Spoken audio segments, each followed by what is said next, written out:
We're at the Haven Village in East Tennessee, and we're with Dr. Jessie Merced.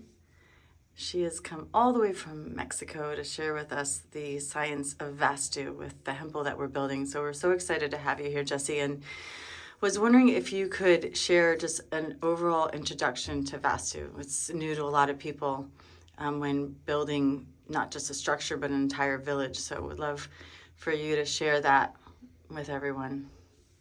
Okay. Well, it's become fairly common knowledge that everything is vibration and that we all come from one source called the unified field.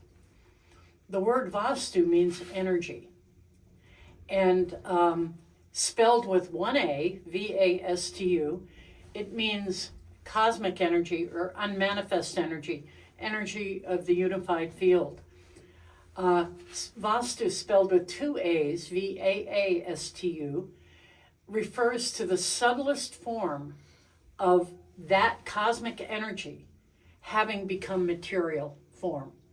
That there's this process of energy, pure consciousness, pure energy, transforming itself to the material world. And that's where everyone gets the concept, oh, I am that supreme being, and like that. Because in fact, we're all nothing less than vibrating consciousness. And the good, the bad, the ugly, and the sublime. All of those are qualities of consciousness. So Vaastu is the science of energy becoming material form. And that science reverse engineered to create material form that vibrates with specific energy. When consciousness manifests itself as material form, it has innumerable qualities. The pine trees, the bark on the tree, the personality of a dog or a cat or a cow or a person, the good, the bad, the ugly, and sublime all come from this field of consciousness. And the ancients say that nothing exists but consciousness. So all qualities, good, bad, ugly, and sublime, must be consciousness itself. And what we do with Vaastu is we create the form that has known qualities that kind of filters out the other qualities, the undesirable or the qualities that are disharmonious with individuals. And living in a Vaastu home, having a Vaastu meditation room like that, causes our own vibration. Because we are nothing but consciousness, that means that we have a vibration. And our vibration is elevated by virtue of living in a Vaastu home. And we have mathematical calculations that help us determine what the qualities are that will come into that home and therefore affect us. So we create specific buildings with specific measurement. And why specific measurement? Because waveforms can be measured. Scientists know the qualities of a waveform by looking at its mathematics. A blue waveform, blue light, has certain mathematics. Red light has certain mathematics. Yellow, and they each have qualities. In that same way, a building has qualities based upon its mathematics. And the second piece of it would be the orientation of the building. That the earth, being a Vaastu form, has its own vibration. And the vibration is set based upon the axis of the earth. The ancients called it axial alignment. They strove for axial alignment for enlightenment, becoming fully in line with the earth and the universal consciousness. That's enlightenment, becoming resonant with that and aligned with that vibration. And so we want to orient the building to the alignment north, south, east, west, true north, true east of the earth. And so we have ways of doing that and finding true north. And using specific compasses and things like that to attain that orientation. So we have the mathematics and we have the orientation. The third component to ensure a proper Vaastu build is the site selection. So there's certain rules and parameters around where you would put a building, a Vaastu building. We do tests of the soil. We look at the vegetation. Given that the earth is a living being, it emits its energies differently in different places. In Georgia, we have the Okefenokee Swamp, and spiders and crocodiles and snakes and lizards like that swamp environment. It's good for them. Not so great for people. The desert in California, Death Valley, it has its name for a reason. But who loves it? Scorpions, snakes, lizards, spiders, cactus. These prickly poisonous things love Death Valley. That's predominant with the fire element. Okefenokee is predominant with the water and fire element. Hot, moist air. Neither place is suitable for domestic living. But then then we have to examine the qualities of the vegetation, the qualities of the soil. I've been walking around, touching the soil, smelling it, even tasting it a little bit. And I did notice that. yeah. She crazy? Am I not feeding her though? She's eating dirt. She's missing some vitamin, mineral. It's natural biome. So, Source. so we have this criteria even before we do a build on the proper site selection, the proper orientation, the proper mathematics. And the buildings are also designed to be harmonious with the individuals who will be living there. And so we did a special calculation to have this dhyana Garba, the meditation room that you're building, to be harmonious with the two of you. So the whole function of all this is to improve our life, to improve our well-being, to improve our inner harmony, our inner being, which then improves the harmony in the family and in the community. So these harmonizing forms have been used for thousands of years. India, for example, all of the ancient temples. In Europe, the ancient churches were built using this knowledge. In Mesoamerica, the Aztec and Mayan civilizations and Incan civilizations. I had a friend going to Machu Picchu, and I gave him a compass to tell me where the fire pits were and what direction the houses were oriented. And they were all oriented and laid out similar to Vaastu principles. Even the area of worship and where they brought the water in were all in alignment with Vaastu Shastras. So it was a universal principle. It's not a religious kind of thing, it's a spiritual. And we call spirit is the essence of creation. This force that has many names: creative intelligence, divinity. The artist would call it one thing. The scientist would call it unified field. It's all the same.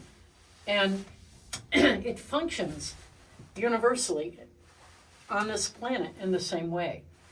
So the ancient rishis were very attuned to the laws of nature, to harmony, to the concept of enlightenment. And it has been preserved for thousands of years by written texts and oral recitations. The wind is agreeing with you, Jessie. Yes. It's magnifying. Value. You know, it was something to, how is this, you know, I was thinking as you were starting to say that, relevant to these times where many of us are returning to the land and many people have kind of lost their way. How can we utilize Vaastu teachings to kind of bring us back to this knowing, this remembering. Yeah. The way that it can be used is to build Vaastu homes and to build Dhyana Garbas and Shakti Garbas. We have a number of different buildings, and we teach people how to do this. It's a 2-year program. We begin in the middle of July every year, and it's done online except for practicums. And this is a good point to announce your school. So It's the American University of Mayonic Science and Technology, omscience.com.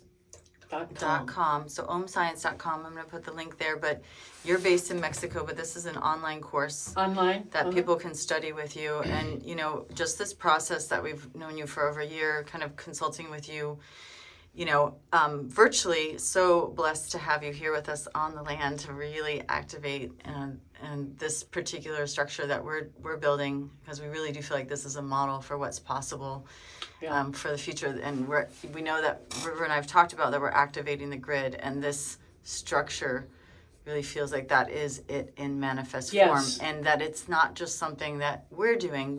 Part of this is to inspire others to also do this when they return to the land with their structures where they're living, to bring more harmony to everyone, everywhere. Yes.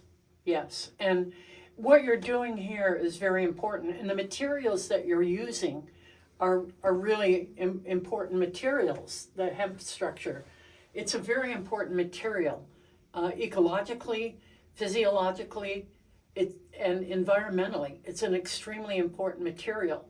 Then you combine that with Vaastu, you have a physiological and spiritual harmony created that surpasses just about anything on the planet, really. If you think about it, the impact of the natural materials, the consciousness that goes into the preparation of the materials, the awareness of how to do it, how to build, how to prepare the materials, all of that feeds into and supports the Vaastu energy. Well, we've been talking a lot about the frequency of hemp. Yes. Right. And that's, you know, a big part of obviously what we're doing, educating to build with these healthy homes.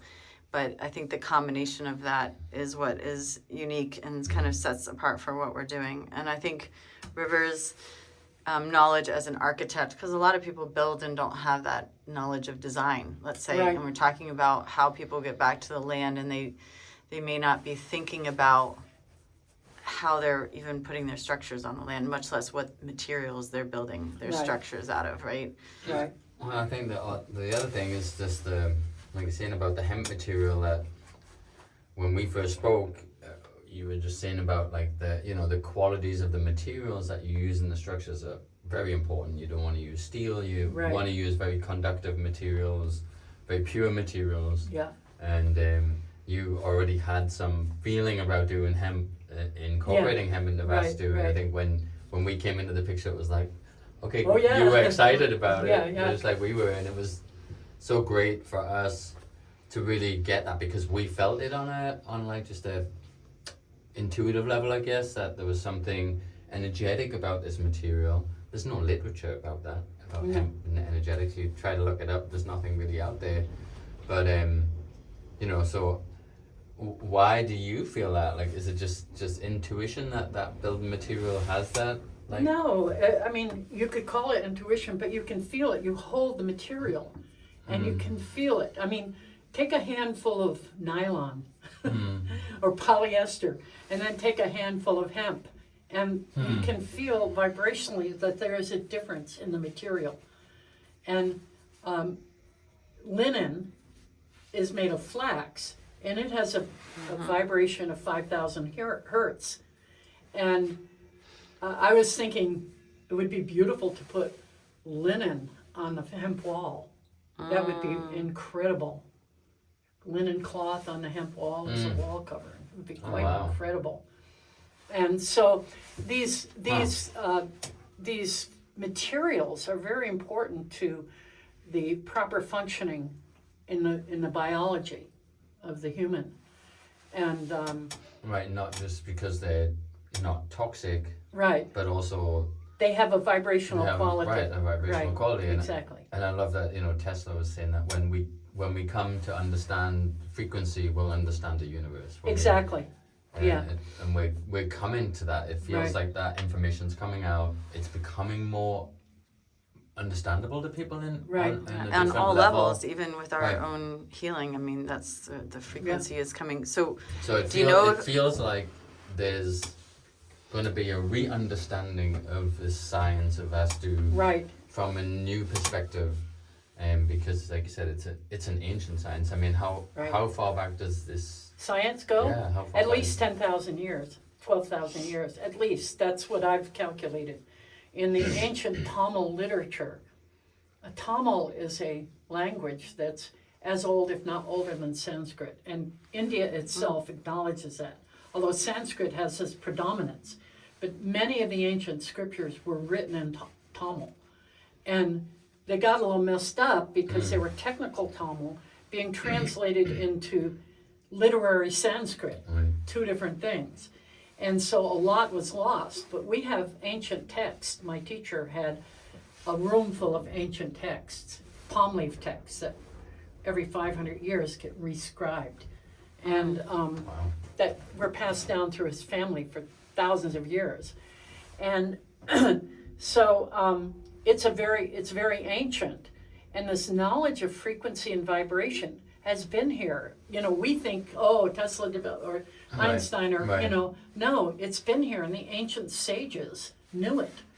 They knew what, like these we have 16 mathematical calculations to determine the suitability of a building for you. And these mathematical calculations are nothing less than descriptions of vibration. And the ancient people knew that, they built with things like hemp and straw, clay straw. And hemp building is not a new, just like the Vaastu, it's not new, it's just, again, coming to the surface as far as it's a new technology, but very, very ancient. Right. When we've been working with you to kind of determine this location, and then you and River were here in person, which again we're so thankful for to have that. But how would someone go about? They've purchased a piece of land, they want to do that. What's the best way for someone to go about doing that? The best way is to have a Vaastu consultant help you. Which is what you did, and. There are, this is a big acreage, and there are a lot of hills, different slopes. You have east slopes, west slopes, north slopes, south slopes, like that. And lots of water running different directions. Yeah. That's important. So you look for the direction of the water. You look for the slope. You don't want to build on a south slope or a west slope where the land is sloping down to the south or down to the west. You don't want to build on a knoll, like we call it the back of a turtle. The energy just drains out, and you lose the vibration. We want it flat. We want a compound wall around the house so that the energy that comes out of the house goes to the wall and bounces back, and it amplifies the formation of the qualities. And I know when River was doing our master plan, he was doing everything based on the grid, like that there's a grid that's laid out, and a lot of people in kind of the design world do love round shapes, and I know that you've talked extensively to us about those round buildings and when they're appropriate, because everything is, from my understanding, my limited understanding, on the square, on the grid. So you're really using these different directions. Just like when we out to sea, every direction has a really specific purpose. Right. A specific quality that it causes to occur. So we want the building to be in harmony with nature, with the laws of nature. We want the proper slope that creates more positive. I had a house in Boulder, Colorado. It was a beautiful house, and it was built on a south slope, and the sages say that when you build face on a south slope, you have loss of income. And when I approached, I'm kind of a scientific person. I have 3 doctorates, a master's and a bachelor's, and so I'm kind of like academic, right? So I'm looking at this with tongue in cheek, you know, going, oh my goodness, you know, what are they trying to tell me? And I lost everything in that house. I lost over $1 million. I lost all of my savings, 2008. It took a little while for the place to become energized, for me to become energized to that place. And when I became energized, I lost everything. Wow. Now, is this coincidence? Maybe. Maybe it's coincidence. I'm willing to say, but I've seen this again and again with people South Slope. I've seen people in a poorly built Vaastu house go into deep depression. I've seen this at least 3 times with people. They learn Vaastu from somebody who doesn't really know the real authentic Vaastu. In fact, we're the only people teaching and doing authentic Vaastu. And that's because we've studied with an authentic master, not somebody who just read a book, who read a book, who read a book. Read a book written by somebody who read a book, who read a book, you know. And, and there are a lot of misconceptions about, like, right, because, you know, feng shui has kind of imperfect, you know, gotten into Western culture. There's like some spiritual woo-woo and, you know, and I remember let me tell you about feng shui. I'll open the can of worms. A sage, Vaastu expert, who was an artist, painter, and builder from Nepal, which was India at the time, went to China, and he took Vaastu. It was called Kanyu. And with Vaastu, we talk about heaven and earth. We talk about energy of the earth and then cosmic energy, meaning consciousness coming from through the heavens, right? Well, Kanyu means heaven and earth. And that was the original Vaastu. And the measure got lost and the true orientation got lost. And it became feng shui, which means wind and water. And so the principles were lost, and contemporary Vaastu has lost the fundamental science and principles. And that's why my textbook is 700 some pages, because the science is in the front and the technology is in the back. The Vaastu Shastras are mostly about the technology, the how-to. And the Pranava Veda and the Einkaram are the science. And Vedavyasa, who with his students broke down the Vedas into the 4 Vedas, Rig Veda, Yajur Veda, Samaveda, and Atharva Veda. He said that in the ancient times, in the remote past, there was but one Veda, and it was called the Pranava Veda. And the Pranava Veda had disappeared until a sage found some texts in the early 1900s in the Saraswati Library in Tamil Nadu. And he became fascinated by them and memorized them. He's a poet. The poets of Tamil Nadu have these memories of memorizing thousands of sutras, thousands of mantras of ancient writing. And he knocked on Stapati's door, Dr. V. Ganapati Stapati, we call him Stapati. And Stapati goes, oh yeah, really, right. You know, he's very skeptical. He was a scientist too. He's a licensed architect. And the sage started chanting the Pranava Veda. Om, Om, Omiyal, Omiyuru. Like that, starts chanting it. And all of a sudden, Stapati said he sat up and he recognized it because his father and the other Stapatis would sit around the campfire at night when they were building temples and talk about the progenitor of Vaastu, talk about the Pranava Veda, and talk about these stories that came down through the ages. And it turns out that Pranava Veda is an amazing text. And we have like 20 really well translated versus costs us about $85 a verse to get it translated. It's technical TOML, and there are only 2 or 3 people living that can actually do it properly. And so this ancient text contains the science, but the science was forgotten, and the technology was all that remained. Hence, we have a lot of interpretation based on not knowing. So. Wow. Fascinating. Definitely opened the can of worms with feng shui, right? More feng shui, yeah. Be careful what you ask me. I know, really.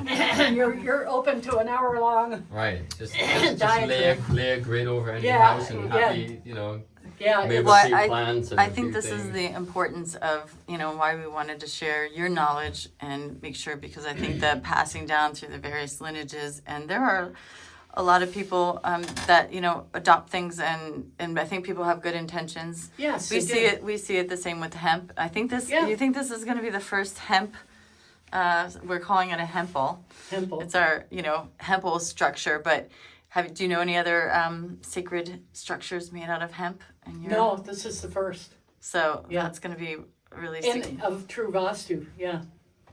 true Vaastu. And so if someone wants to embark on this journey, them going through the course with you would give them the information and the access to be able to really Right. unlock what they need to do to be able to identify that on the land. The other thing that we've done specifically here is that we're creating this temple before we build any of our other permanent Right. structures. Can It's you a talk good thing. about that piece of it? Like what, when you're returning the land, because we do have a very specific order to how we're doing things, and this was definitely the top of our list. Right. And what happens, when I build a house, I've done over 100 Vaastu structures, big and small, and I always suggest that people do what's called a dhyana garba. Garba means womb, and dhyana means meditation. So it's a womb of consciousness, where the birth of consciousness arises. And dhyana, of course, meditation in that space where consciousness births with very specific vibrations. And so if you do a dhyana garba first, you're establishing an energy that will help promote your vision. If your vision is good and in alignment with your dharma, it will be promoted, and which it apparently is. And it's magnetized, which Yeah. which we do feel is happening here on the land, Right. because we're working with these principles and Right. have that alignment. So things are divinely orchestrated. Yes, they are. Right, which I think is, rather than magnetized, I think more like amplified. And I think it's like you said, if you do it wrong, you're amplifying potentially negative things. And, Exactly. and I think it's like you can't, I think a lot of people look at feng shui and it's kind of like this wishy-washy type of thing. there's no grounding I'm in just it, going to yeah. manifest and and but there is a real seriousness to doing this because it's a powerful thing, and we're definitely, I feel the responsibility now, because you've laid this foundation. Vidya's also here as well, and she's The master marker. a master marker and also has a wealth of knowledge as well, and has been with Dr. Jessie for some 10 time now, yeah. really 10 years. learning the art of this, and I feel like extremely underqualified. One thing I do have is I have an understanding of precision that I think is really important with Yeah. this, and having the patience to really care about that. And I think that's one thing that I've gained from you being here, is just like we share that similar understanding, that really caring about what we do Yes. is a big part of this, because you can't just be like, oh yeah, that'll do, oh yeah, this is okay, that'll be fine. You really need to care that you get it to a point where you feel that, okay, yes, That was it. And you felt that, didn't you? Yeah, totally. We were a 32nd of an inch off on our square. After we set the north, south, east, west lines, we mark on the slab the corners, and we were a 32nd of an inch off yesterday, and it was not acceptable. You know, and a quarter of an inch off is acceptable, a half an inch off is acceptable for most builders. Right. But we just persisted until we got the exact measure. We got down to a 64th of an inch, and we just said, NVIDIA said, let's just do this one more thing. And we did it, and boom, got it. And it's almost unbelievable that you could even get that level of precision. You know what I mean? There's just so many factors that the tape measure, the piece of string, like anything, the chalk line. But that like you take them diagonals and they both match.